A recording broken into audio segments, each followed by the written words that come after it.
लखन सीता सहित सदा करो कल्याण। पधारिए हनुमान जी विराजिए महाराज। कथा आरंभ होत है रखियो हमारी लाज। आखंड मंडल आकारम व्याप्तमीन चराचरम तत्पदं दर्शितं येन तस्मै श्री गुरुवे नमः। गुरुर्ब्रह्मा गुरुर्विष्णु गुरुर्देवो महेश्वरा गुरुर्साक्षात् परब्रह्म तस्मै श्री गुरुवे नमः।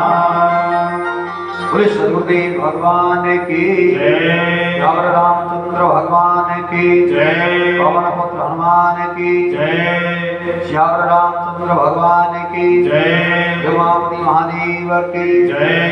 जगदम्बा भवानी की जय।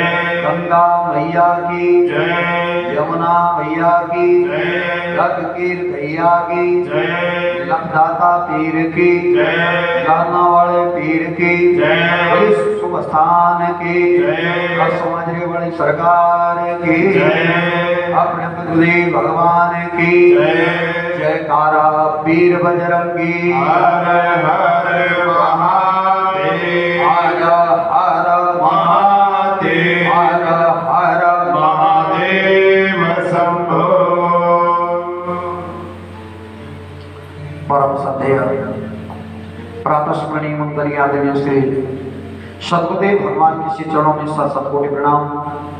सदगुरु शोपासना संत महात्माओं चराचर जीवात्माओं 33 करोड़ देव देवताओं एवं परमाराध्य गौ माता तथा स्वकीय माता पिता के श्री चरणों में साष्टांग कोटि प्रणाम करते हुए परम मंगलमय परमेश्वर अकारण करुणा मनाले भक्त वंचिता करो प्रभु श्री राम की बांधमय प्रकृति मूर्ति श्री रामचरितमानस भगवान श्री राम के पावन दरबार में उपस्थित कथा कथानुरागी मातृ शक्ति देवियों ध्रुव प्रहलाद स्वरूप नौजवान साथियों सजनों बड़ा ही मंगलमय वेला परम पिता परमात्मा भगवान देवाधिदेव महादेव भोले बाबा के अनुकंपा से लखदाता पीर के कृपा आशीर्वाद से और हमारे बाबा जी के कृपा सहयोग से इस दिव्य पावन दरबार के बीच हम आप सब बंधुओं के लिए बसंत पंचमी उपलक्ष्य के ऊपर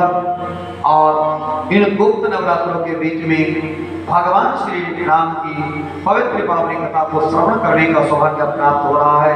मैं आप सभी माताओं का, बहनों का, भाइयों का, बुजुर्गों का और जो भी जहाँ कहीं भी इस दिव्य कथा का दर्शन लाभ ले रहे हैं, श्रवण कर रहे हैं, आप सभी भक्तों का सप्तम दिवस की पवित्र बावली कथा में बहुत बहुत हार्दिक स्वागत करता हूँ, अभिनंदन करता हूँ। आप लोगों के हृदय में विराजमान मेरे भगवान श्री राम जी के चरणों में मेरा कोटि कोटि प्रणाम।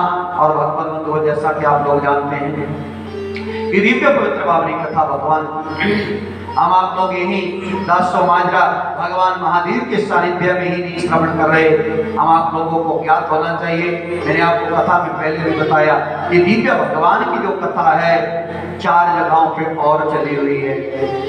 गोस्वामी बाबा तुलसीदास काशी बनारस के बीच में गंगा के किनारे हंसी घाट पर बैठ करके संत महात्माओं को, गंगा मैया को और अपने मन को आनंदित करने के लिए इस दिव्य कथा को सुना रहे हैं।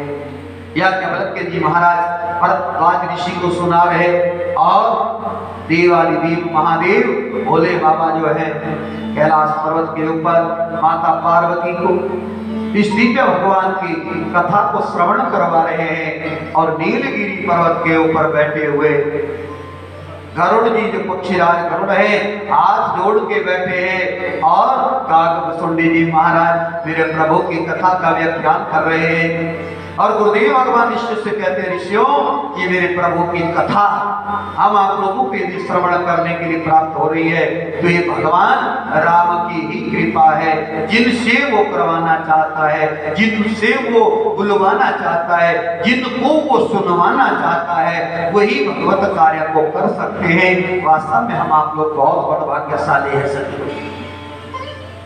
और कितनी पावनी पवित्र पावनी कथा है अंतःकरण को पवित्र करने के लिए। और कल हम आप लोग कथा में श्रवण कर रहे थे, मेरे भगवान प्रभु राम विवाह करके आनंदोत्सव मनाया जा रहा है। और किस तरह से महाराज राजा दशरथ ने गुरुदेव वशिष्ठ से याचना करे और कहा मैं अब राम को गद्दी पर बिठाना चाहता हूँ। सिया राम जो है सिंहासन पर बैठे, देखो गुरुदेव भगवान कौन सा मुहूर्त अच्छा रहेगा। गुरुदेव भगवान ने कहा महाराज जिस समय राम गद्दी पर बैठ जाएंगे वही समय मंगलमय हो जाएगा। अर्थात जिस समय में हम शुभ काम कर दे, पुण्य काम कर दे, उस समय भी उसी के अनुकूल हो जाता है। देरी मत करो। लेकिन आप जानते हैं कथा को आपने श्रवण किया, महाराज दशरथ कहते हैं बड़े धूमधाम से हर्षोल्लास से मनाएंगे महाराज, आज नहीं हम कल राम को गद्दी पर बिठाएंगे, राम का राज्याभिषेक कल करेंगे। सज्जनों वो कल तो आया लेकिन दशरथ के जीवन में नहीं आया। कथा ये सिखाती है, बताती है, बोले कभी भी कोई पुण्य, कोई शुभ काम, कोई अच्छा कार्य करना हो तो उसको कल पे नहीं डालना चाहिए, उसको तत्क्षण ही कर देना चाहिए। और बुरा काम कोई करना हो, पाप कर्म कोई कमाना हो, किसी का बुरा करना हो तो बोले महाराज रुक जाओ, उसको टालना चाहिए।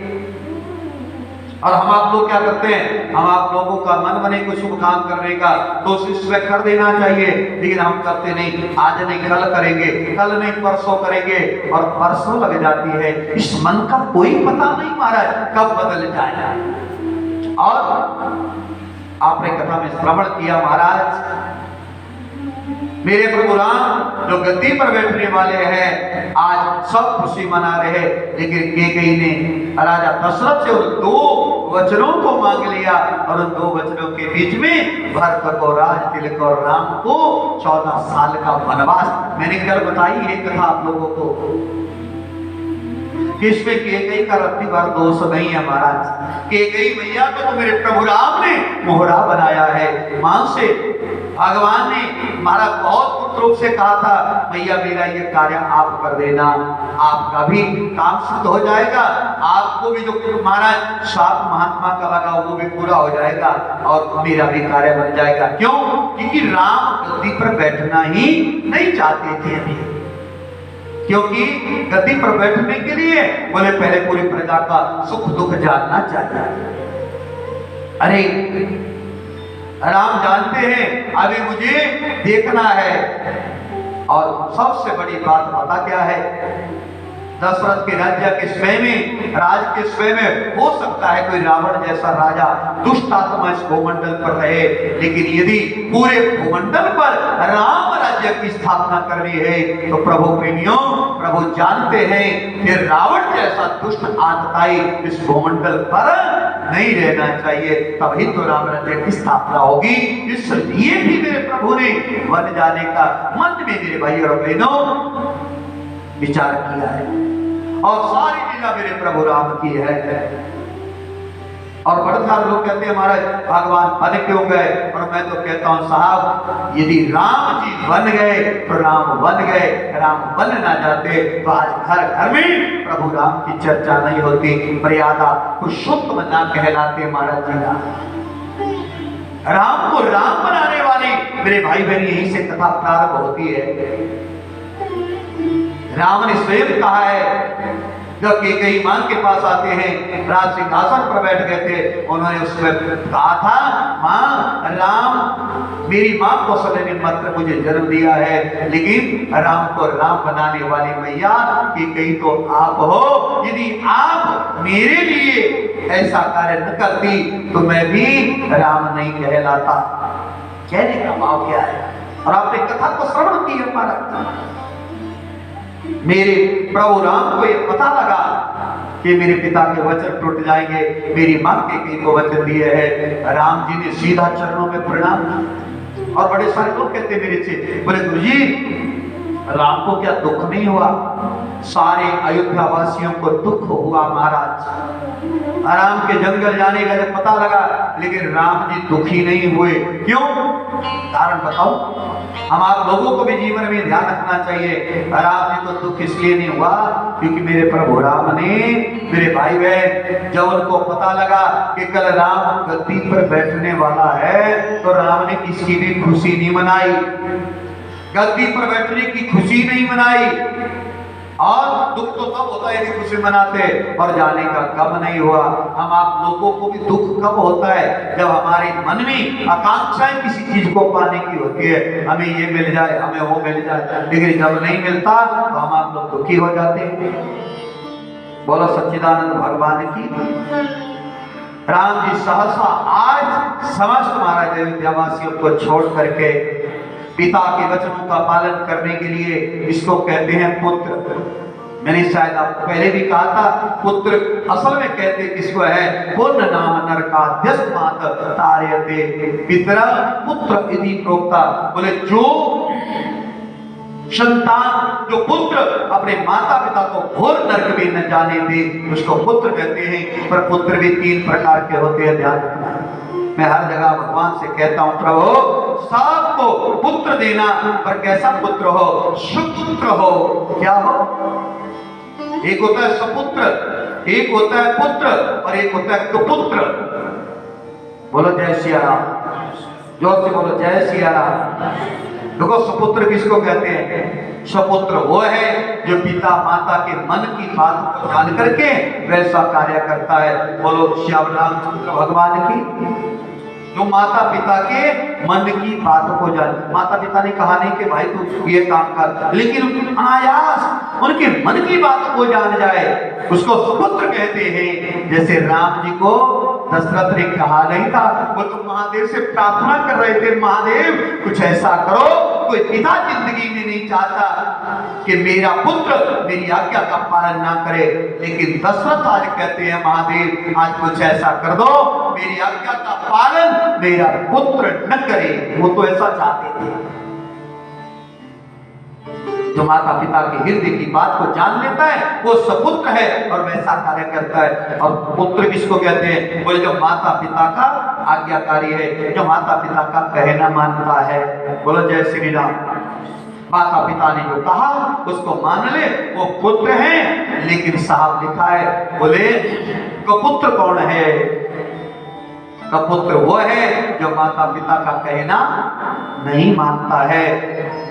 इसलिए मेरा कहने का भाव हर जगह में निवेदन करता हूं, और समस्त देशवासियों से भी मेरा निवेदन रहेगा जो भी इस कथा का दर्शन लाभ कर रहे हैं, और नौजवानों से, संतान से मेरा निवेदन है कि माता पिता का कहना मानना चाहिए। और जिस जीव के ऊपर माता पिता का कृपा से आशीर्वाद होता है उसकी सदैव हर जगह जय जयकार होती है। बोलो सच्चिदानंद भगवान की। आज मेरे भाई और बहनों, भगवान राम, लक्ष्मण और माता सीता तीनों वनवासियों का भेष बना करके जब माने नहीं, पिता के चरणों में प्रणाम किया, माता कौशल्या ने आशीर्वाद दिया, सबको मिली। एक कथा मैंने विस्तार से आप लोगों को सुनाई है। किसी ने भी महाराज सबने भगवान को आशीर्वाद दिया है। और आज अयोध्या वासियों को भगवान ने कहा था, अरे मेरा प्यारा वही है जो यहाँ अयोध्या में रह करके मेरे माता पिता की सेवा करेगा। लेकिन बहुत सारे लोग रुक गए, कुछ एक साथ में चलने को तैयार हो गए, हम तो राम जी के साथ जाएंगे, हम तो राम जी के साथ जाएंगे। जैसे राम अयोध्या को छोड़ के वनवास के लिए जा रहे हैं, पिता का महाराज आज्ञा का पालन करने के लिए, देवलोक से देवताओं में फूल बरसाने शुरू कर दिए। और सजनो धर्मलंका में रावण को अब शकुन होने लग गए, उल्टा सीधा दिखाई देने लगा, सारा उल्टा पलट हो गया, उसको अब शकुन होना प्रारंभ हो गए। लेकिन दशरथ को मूर्छा आ रही है, पिता की आज्ञा प्राप्त करके राम जाने लगे। सुमंत को कहा था, सुमंत जाल को थोड़ा घुमा फिरा के ले, सुमंत ने रथ सजाया, बिठाया रथ पे और धीरे धीरे रथ जो है मेरे भाई और बहन जाने लगा।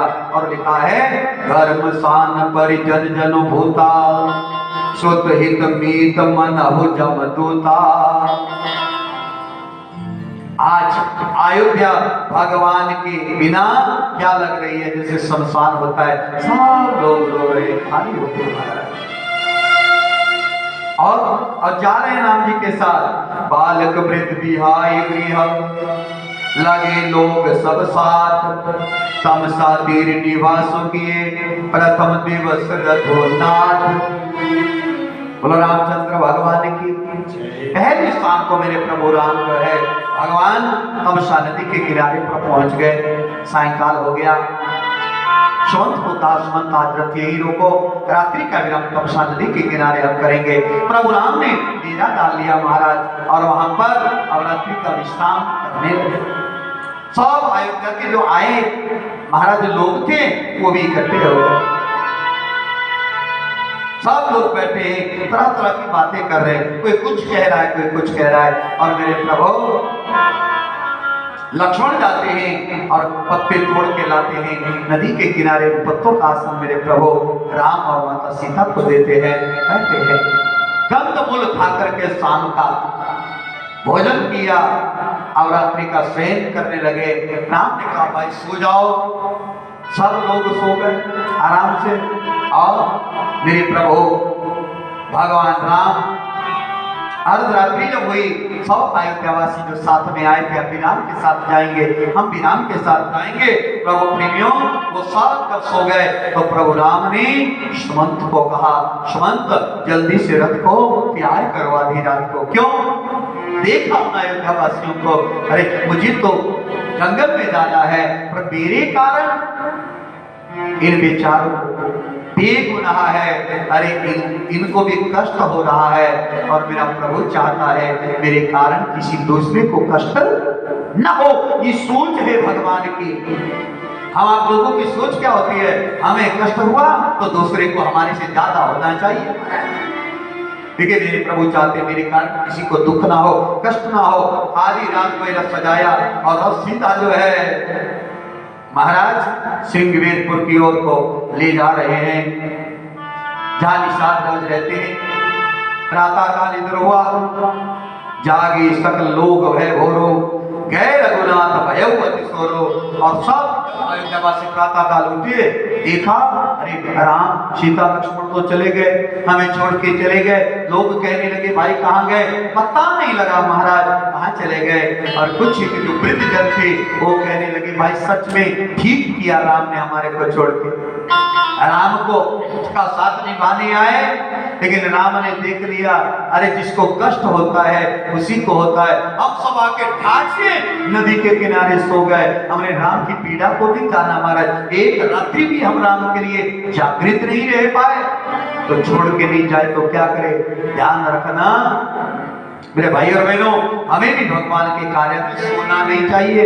जो मर्जी हो जाए, आराम काम के लिए तो सबसे आगे होना चाहिए। और जैसे श्रृंगवेरपुर के बीच में पहुंचे, गोहराज निषाद ने देखा, पता चला और निषाद राजा करके आगे भगवान के चरणों में प्रणाम किए हैं महाराज। और प्रणाम करके कहा आओ आओ प्रभु आओ, आपके पिता ने भले आपको महाराज वनवास दिया है, आप चलो और महाराज आज हमारी नगरी में रहिए।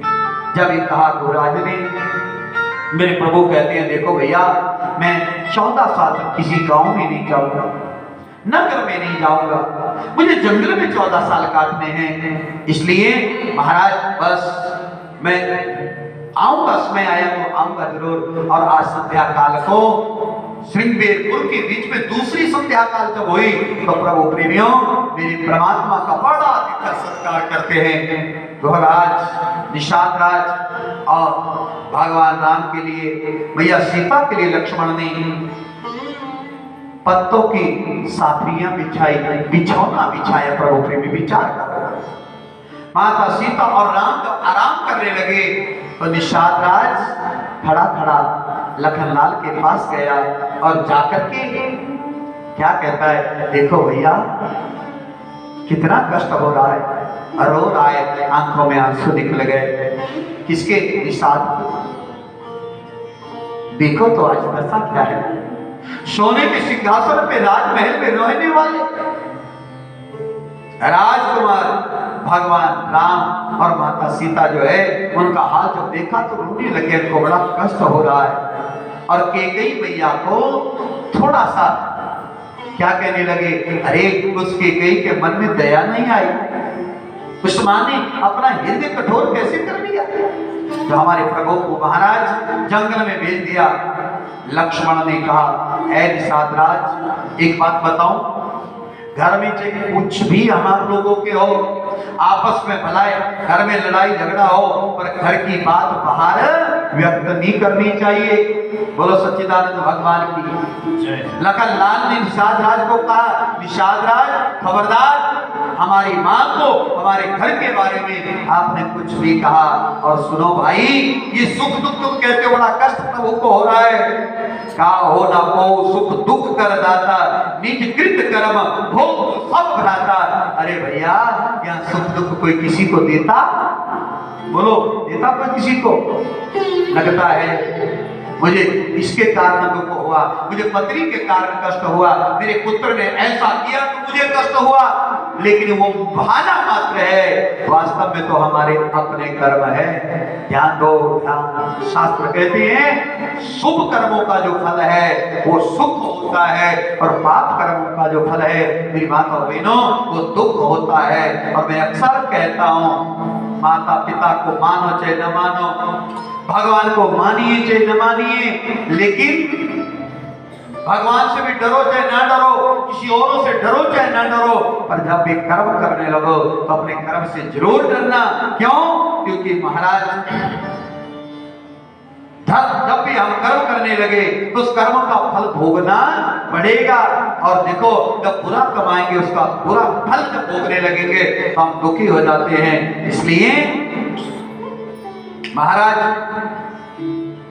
हमें दुखी नहीं होना, फिर काहे को पछताना। इसलिए जब कर्म करो तो अच्छा कर्म करो, नहीं तो फिर पछताना पड़ेगा। कहते हैं ना, जैसी करनी वैसा फल, आज नहीं तो निश्चय कल। और साक्षात लक्ष्मण ने कह दिया, किसको? उस निषाद राज को कहा, तुम कहते हो हमारे प्रभु को कष्ट हो रहा है, महाराज ये साक्षात पर ब्रह्म परमात्मा है, भगवान का अवतार लिए हैं, ये परब्रह्म नारायण है महाराज।